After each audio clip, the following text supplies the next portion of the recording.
Min azimi fadliha kasrul asma'iha wa fadlil ukhra. Ini cerita dramatisnya surat Al-Fatihah.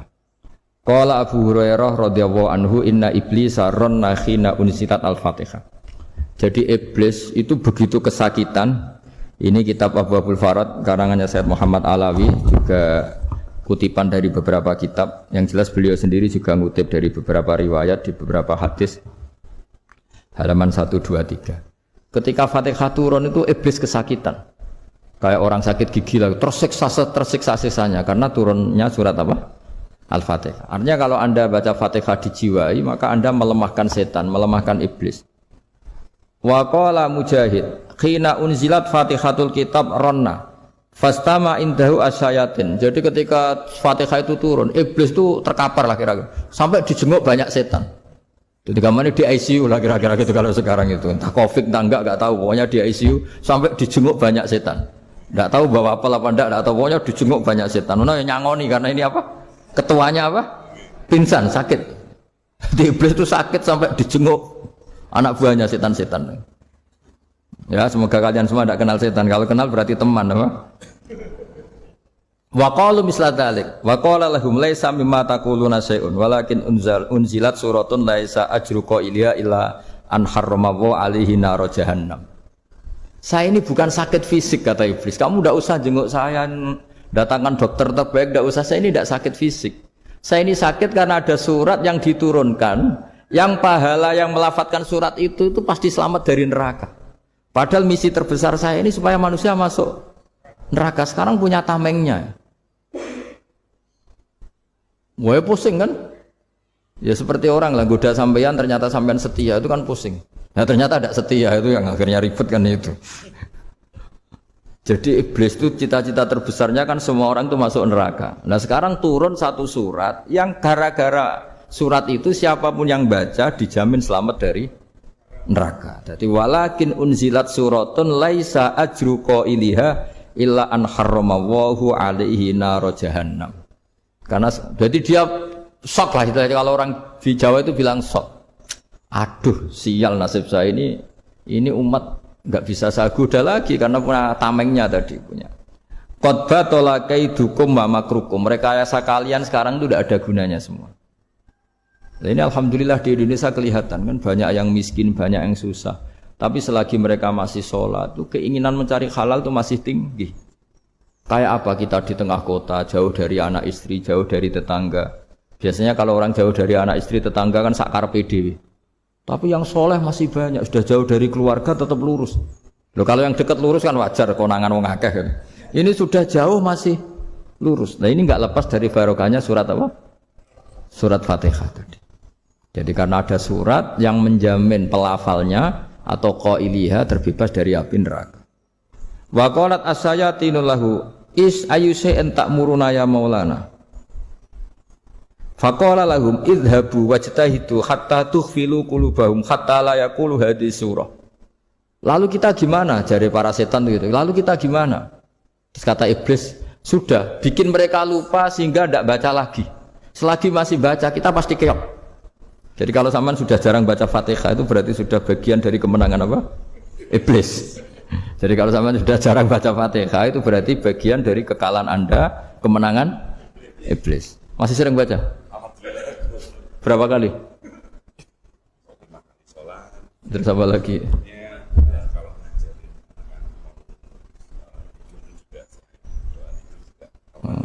Kok 5 kali tok itu? Berarti pas salat fardu tok itu. Enggak 5 kali itu mendingan itu 17. Kamu itu ngitungnya jangan 5 ini. 5 waktu itu berarti lumayan kan? Berapa? 17 ya? Iya. 17 ya? Ya. 17 tapi kalau makmum tuh sering separuh kan, apalagi makmum tarawih. Ya kan? Makmum tarawih itu bacanya Fatihah ada yang sempurna enggak ya? Ya enggak lah. Baru alhamdulillahirabbil alamin mampu ruku ikut ruku gitu. Makmum kan yang tarawih lah. Kalau tarawih jarang sempurna ya. Fatihahnya itu. Kan imam sudah ruku. Kamu bacanya Fatihah sampai mana?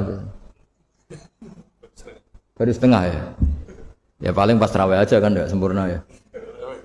Apalagi kalau imamnya sing kilat tuh waduh malah. Nah, ketika Fatihah itu sebegitu keramatnya, sebegitu topnya, itu setan rapat, singkat cerita itu yang tadi dipimpin oleh iblis yang sedang terkapar apa?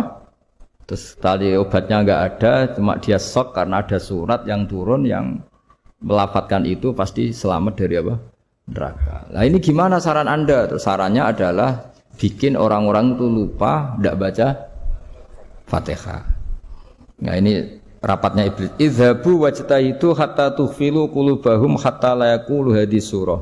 Kala yuksiru qira'ataha wa la yakunu lahum ajrun wa thawabun bal yakunu lahum adzabun wa iqabun. Jadi saya mohon selama ini Anda sudah baca, tapi mungkin hanya rutin saja. Napa rutin saja? Tapi barokahnya ngaji ini kamu punya kekuatan atau punya semangat membaca karena ini surat yang luar biasa. Ibarat gini, kalau sampean tanya, saya juga sering mikir, masa Gus hanya surat kok punya kekuatan seperti itu? Di dunia ini kata Allah, mulai Nabi Adam sampai kiamat, nggak ada yang bisa menandingi kekuatan kalimah. Kalimah itu kata-kata. Nggak ada yang bisa menandingi kata-kata. Misalnya Anda nge-grab, berangkat istri cuek, berangkat cuek. Itu beda dengan ketika meskipun satu kalimat. Wes Pak, muga-muga dilindungi pangeran, mugi-mugi jenengan selamat. Itu menjadi teduh dan semangatnya luar biasa karena kayak mendapat support. Jadi kira-kira kalimat itu hubungannya kita dengan Allah Fatihah itu seperti itu. Kamu melafadzkan satu kata-kata yang dibenarkan langit bumi, dibenarkan aras, dibenarkan malaikat, dibenarkan semua penghuni di dunia ini. Sehingga itu efeknya luar biasa. Itu seperti gini ya, kamu cerai sama istri, terus nikah lagi katut babon. 10 tahun anak kamu dididik, ibunya benci kamu. Dan memang Anda layak dibenci. Duwidek. Dan sampai nggak pernah manggil kamu Pak. Suatu saat kamu tentu rindu kan ingin dipanggil bapak oleh anak kamu. Suatu saat anak ini manggil kamu Pak E. Wah itu senengnya bukan main. Hanya sebuah kata-kata. Makanya kadang-kadang orang itu tanya sama kiai, ijazah lafadz ini gunanya apa sih? Itu ijazah-ijazah itu untaian kata-kata. Yang kata-kata ini dibenarkan langit dan bumi dan aras dan para malaikat sehingga efeknya itu luar. Nah ibarat seperti itulah, kamu melafadzkan Fatihah itu melafadzkan kata-kata yang dibenarkan Allah dan Rasul dan semua malaikat, semua penghuni langit. Maka ini efeknya pasti luar. Nah di sini lah orang-orang dulu itu tahu keramatnya itu sehingga ketika melawan Belanda, melawan Jepang dulu itu kalimat-kalimat itu menjadi mantra yang luar biasa. Doa lah, doa yang luar biasa. Tapi di era modern karena orang sudah tidak ngerti itu, dianggap itu mantra, jimat, khurafat, bid'ah, waduh ribet menemal. Sebetulnya tidak seperti itu. Memang kata-kata ini kekuatannya luar biasa. Sama kesakitan hati kamu juga karena itu. Wis ngojek wangilan ya. Lha Pak di bojo kok kowe gagah tok kere. Wah, iku seling terus mesti. Padahal kalimat itu kan tidak melukai secara fisik, tapi apa kerjane sesuk saras-sarasen.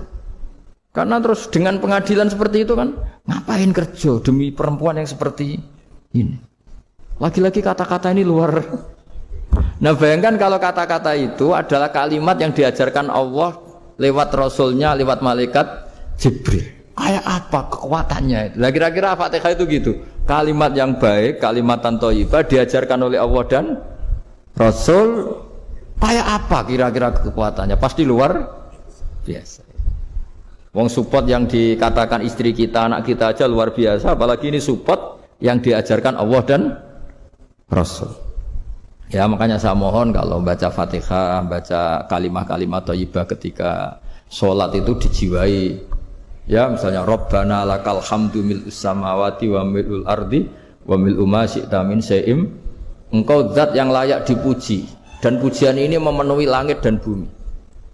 Karena kita tahu nggak ada sejengkal di alam raya ini kecuali di situ ada rahmat Allah. Misalnya kamu bisa lewat sampai rumah saya, kamu mungkin anggap biasa saja. Coba kalau ngalami likuifaksi, tahu-tahu bumi ini ambles, bisa ngelewati yang likuifaksi itu luar. Tanyakan orang pernah ngalami likuifaksi di Sulawesi, itu melihat bumi bisa diinjak gak ambles itu, wah luar. Dan sampean gak ngalami itu sehingga lewat bumi ya biasa aja. Coba kalau ngalami seperti tidur, ya biasa aja.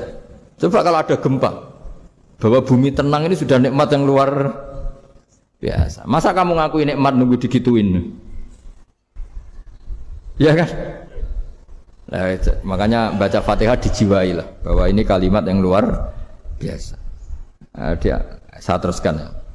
Warwa Muslimun fi sahihihi an Ibnu Abbas radhiyallahu anhuma annahu qala bainama Jibril alaihi salam qaidun dan Nabi itsami anaqidan min fawqi fa fa'ara saufa qala hadza babun minas sama futihal yawma lam yuftah qaddu ilal yaum fanazala minhu malakun faqala hadza malakun nazala ilal ardi wa lam yanzil qaddu ilal yauma fasallim wa qala abshir binuraini qad uti tahuma lam yu'tahuma nabiyyun qablak fatihatul kitab wa khawatimu suratil baqarah.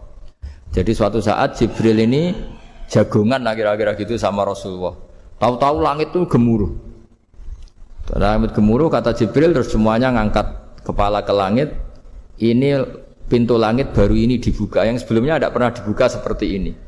Turunlah malaikat, yang malaikat ini pun malaikat spesialnya enggak malaikat murahan lah kira-kira gitu, yang enggak pernah turun ke bumi kecuali juga saat itu. Dengan penyambutan yang luar biasa, dengan semuanya tidak pernah terjadi.